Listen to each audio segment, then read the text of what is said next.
Deep within the temple of Karnak, on the inner wall of a chamber that was sealed by the priests of Ammonius around 1300 BCE and remained unopened until 1906, a remarkable panel of hieroglyphs describes something extraordinary. It does not depict a ramp or a sledge. Instead, it refers to a device that could cause stone to rise without direct physical contact. This panel was examined by Egyptologist James Henry Breasted, who recorded it during his 1906 survey of Karnak inscriptions. After noting its existence, however, he offered no further commentary and moved on. For more than a century, mainstream Egyptology has maintained that the pyramids were constructed through a combination of ramps, sledges, and highly organized human labor. That explanation is taught in classrooms around the world. Yet critics argue that it struggles to fully explain the extraordinary precision involved. The Great Pyramid alone contains roughly 2.3 million stone blocks, each weighing an average of 2.5 tons. These stones were fitted together so precisely that even a playing card can barely fit between them. According to this interpretation, no conventional ramp system adequately accounts for that level of accuracy. The hieroglyphic text appears to tell a different story. According to the inscription, the builders employed a device capable of making massive stones effectively weightless. Over the next few minutes, we will examine what the inscription actually describes, explore how this alleged device was said to function, and look at why 3 separate modern research teams have uncovered evidence suggesting that acoustic levitation is not only possible but may have been understood in ancient times. If hidden chapters of ancient history fascinate you, consider subscribing. Each week, we explore mysterious texts and controversial interpretations that rarely receive public attention. But the story becomes even more unusual. The most important inscription is not located at Karnak. The fullest description of this supposed device appears inside the Temple of Abydos, within a chamber identified as KV adjacent structure AS7.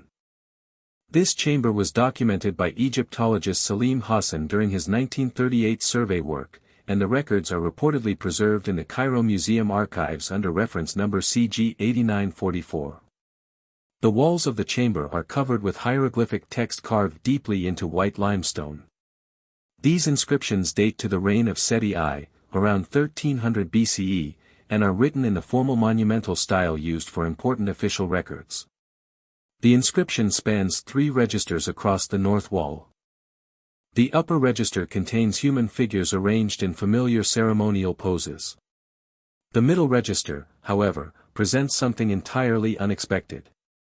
It depicts what appears to be a device, a physical object rendered with the same level of detail that Egyptian artists typically reserved for tools, weapons, boats, and other practical objects. This is not represented as a symbolic image or a metaphor for divine power. Instead, it is shown as a device with recognizable and distinguishable components. In his 2010 review of Abydos Inscriptions, Egyptologist Aidan Dodson noted that the middle register contained technical iconography that seemed inconsistent with the ceremonial scenes surrounding it. Although he acknowledged the anomaly, he chose not to pursue the matter further. Access to the chamber is highly restricted and requires special permission. Such permits have reportedly been limited since 2002. This interpretation is presented as neither fringe speculation nor a theory built upon selective readings of the evidence. The middle register on the north wall of AS7 clearly depicts a specific object. Photographs of it exist and are preserved in the Cairo Museum archives. The inscription itself has been examined and translated by qualified scholars. What has never occurred, according to this argument, is a comprehensive published analysis of what the object might represent in practical engineering terms. Most discussions end with the observation that the imagery appears inconsistent with its surrounding context. Beyond that point, the academic record largely falls silent. What follows is an examination of what the inscription appears to reveal when approached as a technical document rather than a ceremonial one. The imagery can be divided into 3 major components which, together, seem to describe a complete operational system. The middle register begins with a central object shown in cross-section. This method of illustration, which reveals the interior rather than the exterior of a structure, was commonly used by Egyptian draftsmen when depicting boats, storage vessels, and architectural plans. Whenever Egyptian artists wanted to show how something functioned internally, they frequently employed cross-sectional views. The object at the center of the scene is a cylindrical structure. It is open at the top and becomes narrower toward its base. Inside the cylinder are a series of horizontal lines, a convention used in other Egyptian technical illustrations to indicate layered materials, compartments, or internal divisions. Surrounding the exterior of the cylinder are 8 evenly spaced curved projections. In Egyptian visual language, curved projections were sometimes used to indicate vibration, radiation, or emanation. Similar artistic conventions can be found in depictions of sacred instruments associated with sound.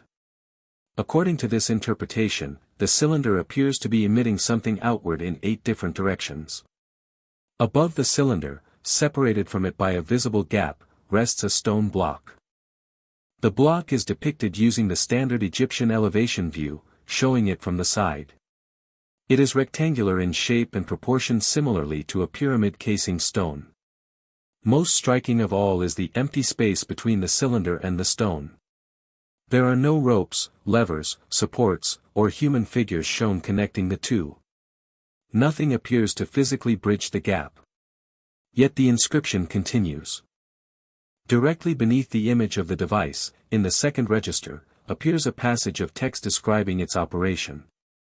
The hieroglyphs employ a verb form that appears elsewhere in Egyptian technical writings to describe the activation of a mechanism. The word is rendered as sedged, meaning to cause movement through a process or operation. The object being moved is identified through a determinative marker, a small symbol used in Egyptian writing to classify the type of object being discussed.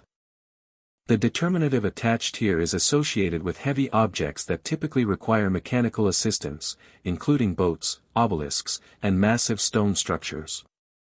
Significantly, it is not the determinative normally used for divine events, supernatural phenomena, or spiritual experiences.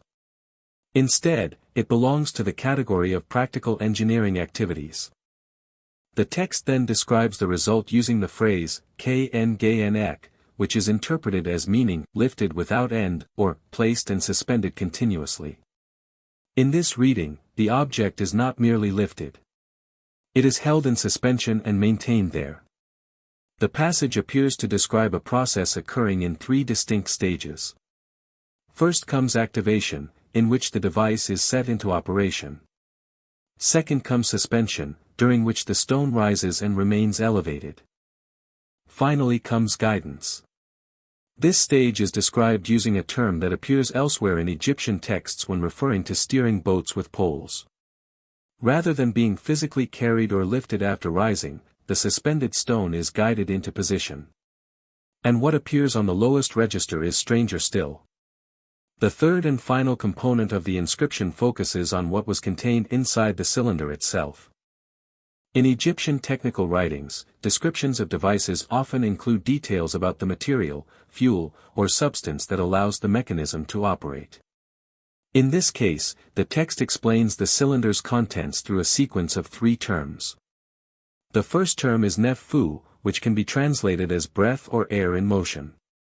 The second is kep-air, meaning transformation, alteration, or a change in state. The third is en-air, the word for stone, specifically the type of stone associated with pyramid construction. Taken together, the sequence reads as moving air, transformation, and stone. According to this interpretation, the device uses moving air, alters its relationship to stone, and causes the stone to respond by rising. That description closely resembles what modern science calls acoustic levitation, the use of sound waves to counteract gravity and suspend physical objects in space. Ancient Egyptians had no term equivalent to sound wave as we understand it today. Instead, they described the phenomenon as breath or air in motion. While the terminology differs, proponents argue that the underlying concept appears remarkably similar. The element that ties the entire system together is the guidance mechanism. Modern acoustic levitation systems do more than simply lift objects off the ground. They also allow precise control over an object's position. Within a standing wave field, certain regions known as nodes create areas of minimum pressure where suspended objects naturally collect. By changing the phase relationship between sound sources, those nodes can be repositioned. When the phase of one emitter is adjusted, the node shifts accordingly, and the suspended object follows its movement. The result is smooth, controlled, and continuous repositioning. This is why the inscription's third-stage guidance term, the one associated with steering boats, is considered so significant. A boat is not moved through brute force alone. Instead, subtle directional inputs guide it while the surrounding water provides most of the movement.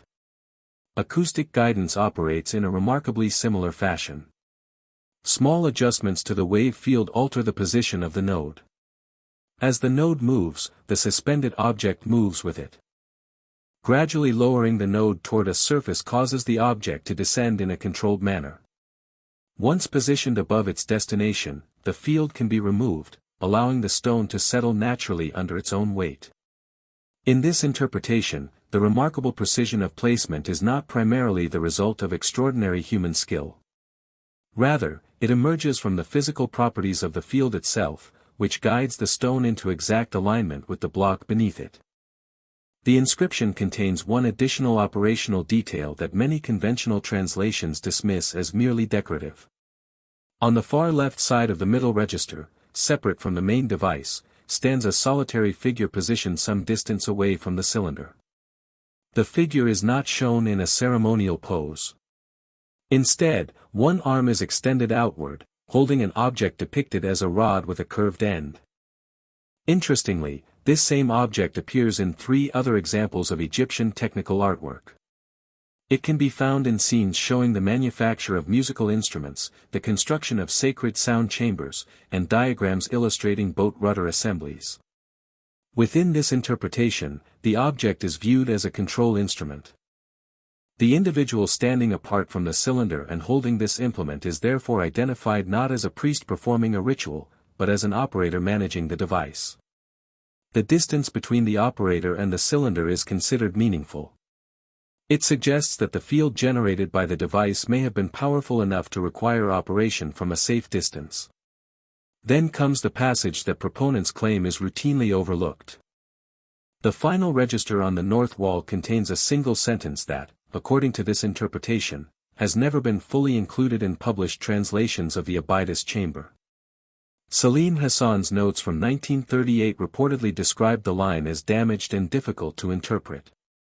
However, high-resolution photographs preserved in the Cairo Museum archives and examined by an independent researcher in 2019 are said to show the inscription intact and complete rather than damaged.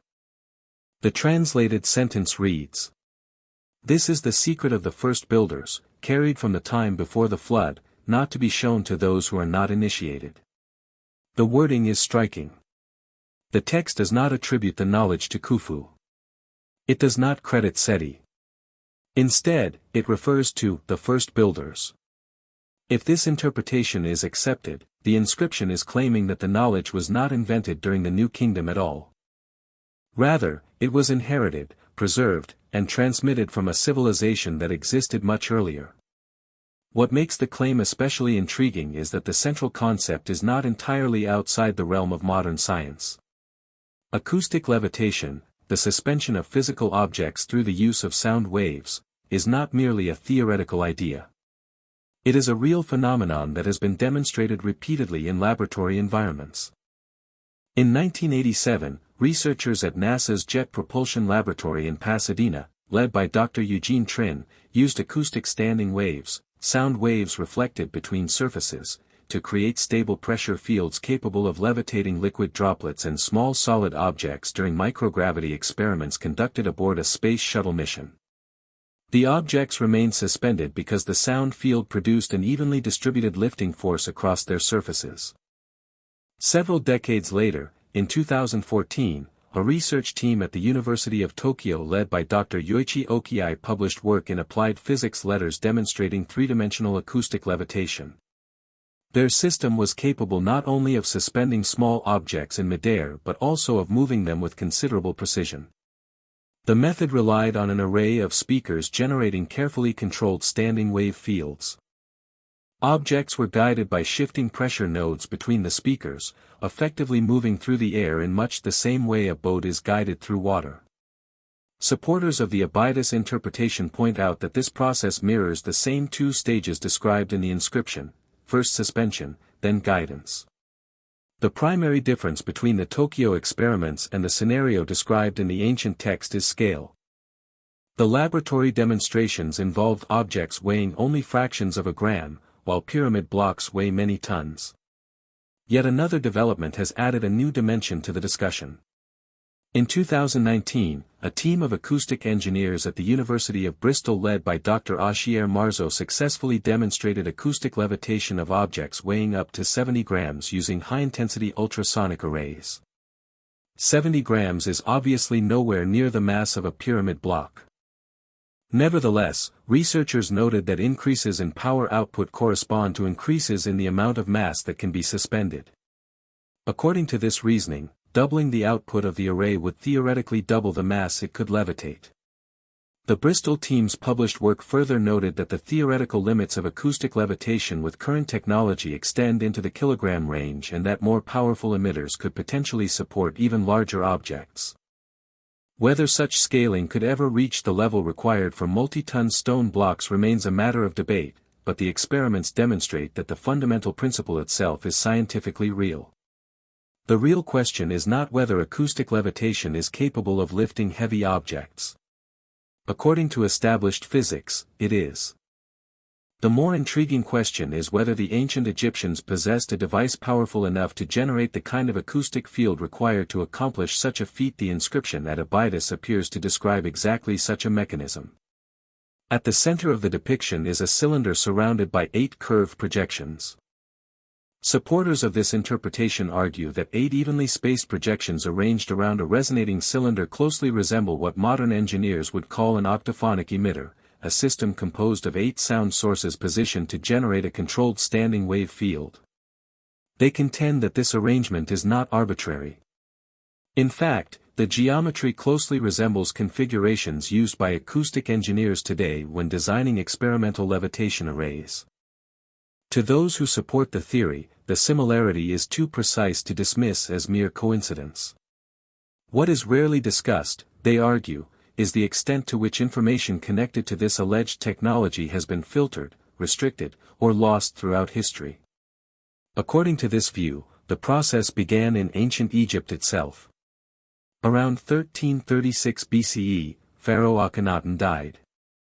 His successor, Horemheb, launched a broad campaign intended to erase not only Akhenaten's memory but also the religious and historical ideas associated with his reign. Among those ideas was Akhenaten's reference to the predynastic builders known as the Shemsuhor, whom he reportedly described as the original source of the construction knowledge later employed at Giza. Following his death, inscriptions linked to such claims were allegedly targeted for removal. Across Egypt, priests and officials systematically chiseled away Akhenaten's cartouches, the oval name rings used to identify pharaohs on monuments and temple walls. According to this interpretation, more than a royal name disappeared. An entire narrative concerning who built Egypt's greatest monuments, and by what methods, was gradually erased from the public record. Centuries later, another major loss occurred. In 391 CE, the Serapeum of Alexandria was destroyed by a Christian mob. The Serapeum housed one of the largest collections of Egyptian manuscripts outside the temple libraries themselves. 2 centuries earlier, the scholar Callimachus had catalogued its holdings. Among the recorded categories were texts bearing a title translated as the methods of the first raising. Some Egyptologists who have examined references to the catalogue believe this phrase may have referred to ancient construction or lifting techniques. Whatever those documents contained, the manuscripts themselves were lost in the destruction. Only the catalogue descriptions survived. Another chapter in the story unfolds during Napoleon's Egyptian expedition. Beginning in 1798, French scholars accompanied Napoleon to Egypt and undertook one of the most ambitious archaeological surveys ever attempted. Their work eventually became the monumental Description de l'Égypte, a scholarly collection spanning 23 volumes, first published in 1809. Volume 9 contained detailed illustrations of inscriptions from the Abydos temple complex, including material reportedly copied from the chamber now known as AS7. Those illustrations appeared in the earliest edition. However, when a second edition was published in 1817, a section of Volume 9 was missing. The missing material is still referenced by plate number in the index, yet the plates themselves are absent. According to researchers who have investigated the matter, the omitted section dealt specifically with inscriptions from the north wall of AS7. Today, fewer than 30 libraries worldwide are believed to possess complete copies of the original first edition. Supporters of the theory point to this as another example of information becoming increasingly difficult to access. A fourth layer of alleged suppression concerns materials held by the British Museum. Throughout the 19th century, numerous European expeditions surveyed the Abydos temple complex. These teams often included engineers, architects, and technical draftsmen in addition to historians and linguists. Their drawings and measurements were submitted to museums and academic institutions as part of the official expedition records. The British Museum retains many of these materials within its Egyptian Architectural Survey archives. Among them is a collection of technical drawings related to the north wall of the chamber now designated AS7. In 1873, museum scholar Samuel Birch reportedly reviewed these records. While Birch prepared summaries for most of the drawings, the AS7 north wall materials received a different treatment. They were reportedly described as too technically complex to summarize adequately without specialized engineering expertise. As a result, they were never formally published. According to archive records, the drawings remain housed within the British Museum's Egyptian collections. They are catalogued but have not been digitized and can be viewed only through approved research appointments. A request submitted in 2017 reportedly received preliminary approval but was later delayed because of reclassification procedures. As of 2024, the process had still not reached a final conclusion. Advocates of the theory argue that modern restrictions continue the pattern established in earlier eras. Particular attention is often directed towards Zahi Hawass, who oversaw Egyptian excavation permits between 2002 and 2011. During that period, researchers interested in predynastic construction technologies frequently reported encountering lengthy delays and extensive administrative hurdles. One frequently cited example occurred in 2008. That year, a group of acoustic engineers from MIT reportedly submitted a permit application seeking permission to conduct resonance testing inside the King's Chamber of the Great Pyramid. Their goal was to determine whether the chamber's dimensions produced standing wave characteristics consistent with acoustic levitation theories. According to supporters of the claim, the application was ultimately denied. For those who believe the Abydos inscription preserves knowledge of an ancient acoustic technology, the denial represents another instance in a long chain of restrictions surrounding the study of unconventional construction methods. The official reason given in the denial letter was the potential for acoustic damage to ancient surfaces. Critics of that decision point out that the King's Chamber is constructed from solid granite. From an engineering perspective, they argue that the sound levels involved in a standard acoustic survey would not pose a credible threat to granite surfaces. Despite those objections, the permit request was rejected. This is where the story takes an even more intriguing turn.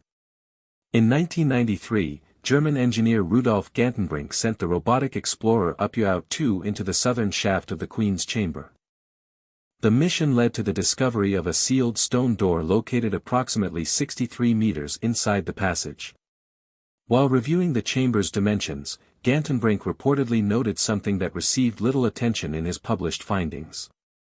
According to this interpretation, the proportions of the Queen's Chamber naturally produce an acoustic standing resonance at roughly 111 Hz when a continuous tone is generated within the space. That number, 111 Hz, has attracted considerable interest. In modern cymatics research, which examines how sound influences and organizes matter, frequencies in this range have been associated with the formation of geometric patterns in water and other materials. Supporters of the theory also note that granite can exhibit measurable piezoelectric effects under certain conditions. In other words, when subjected to specific forms of vibration, the stone is capable of generating small electrical charges. Gantenbrink carefully documented the chamber's dimensions, but he did not publish conclusions regarding their possible acoustic significance. In 2009, he reportedly sought permission to return with more advanced equipment in order to continue investigating the shaft and its sealed doorway. That request was denied as well. Gantenbrink later stated publicly that he believed the shaft and the blocked passage beyond it were connected to a purpose of the Queen's chamber that conventional Egyptological explanations had not adequately addressed. To date, he has not been permitted to carry out the proposed investigation. It is important to clarify what this argument is, and is not, claiming. The suggestion is not that the ancient Egyptians possessed machines identical to modern acoustic levitation systems powered by electricity. Nor is the Abydos inscription being presented as a scientific textbook. Instead, proponents argue that it represents a technical record created by people who understood certain physical phenomena through observation, experimentation, and practical application, even if they lacked the mathematical language used by modern science. Viewed from that perspective, the inscription appears remarkably consistent with the operating principles behind acoustic levitation. The resemblance is what supporters find difficult to ignore. The geometry of the cylinder resembles the layout of an acoustic emitter array. The sequence of operation described in the text mirrors the two-stage process seen in modern acoustic levitation experiments, first suspension, then guidance. The phrase describing breath in motion, causing stone to undergo a transformation parallels the way sound waves interact with matter. Even more striking, supporters argue, is the fact that the dimensions of key pyramid chambers appear to generate frequencies that modern researchers associate with resonance phenomena. All of this leads to a larger question about the traditional explanation for pyramid construction. The Great Pyramid alone contains approximately 2.3 million stone blocks, each weighing an average of 2.5 tons. Those blocks were fitted together with a level of precision that even modern builders equipped with laser measurement systems would find impressive. If a technology existed that could suspend and guide stone through an acoustic standing wave field, advocates argue that such precision would no longer seem mysterious. A levitated block would not grind, scrape, or drag against neighboring stones while being positioned. Instead, it could descend gradually, guided by the field itself until it settled into exact alignment. In that scenario, the extraordinary tolerances observed in the masonry would not be an unexplained mystery. They would be a direct consequence of the construction method. The inscription remains exactly where it has always been, on the north wall of AS7 at Abydos. The cylinder surrounded by 8 projections is still carved into the white limestone. And the statement referring to the first builders, who allegedly carried this knowledge forward from a time before the flood, is said to remain visible in the lower register, complete, intact, and clearly preserved in photographs housed within the archive. If you found this investigation fascinating, share this video with friends, family, and anyone who enjoys ancient mysteries. The more people who examine the evidence and ask questions, the closer we come to understanding what may really have happened thousands of years ago. And if you're interested in uncovering more hidden stories, forgotten technologies, and controversial discoveries from the ancient world, be sure to subscribe and join us for the next exploration.